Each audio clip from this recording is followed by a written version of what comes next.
Napadi su počeli van stadiona kada su navijači Budućnosti kamenovali autobus koji je igrače Crvene zvezde prevozio od hotela do stadiona. Nekoliko minuta pred sam početak meča, dok su se igrači oba tima zagrevali, popularni varvari bacili su suzavac na teren. Ovo što se danas dogodilo u Podgorici zaista nema presedana, s obzirom da nismo navikli na ovakve situacije. Istina, utakmica Budućnost Crvena zvezda je proizvela jednu atmosferu koja je tokom svih ovih dana, tokom ove sedmice upozoravala da nešto može da se desi. Varvari su obećavali nešto slično.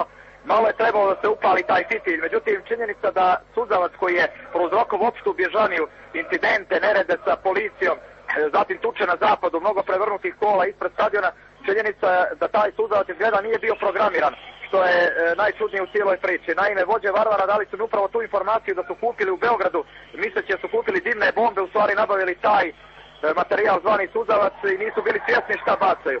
Jednostavno to je prouzrokovalo opšti metež. Sam početak utakmice pokvarili su mali navijači Crvene zvezde koji su minut ćutanja zbog preminulih fudbalera mladosti iz Lučana pokvarili pjesmama, horovima i slično.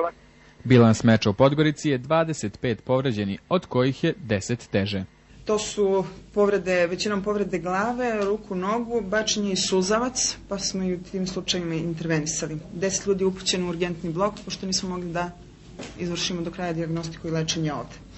Na kraju recimo da su crveno-beli pobedili Budućnost sa 3:1 golovima Žigića, Pantelića i Krivokapića, dok je počasni strelac za domaćine bio Burzanović.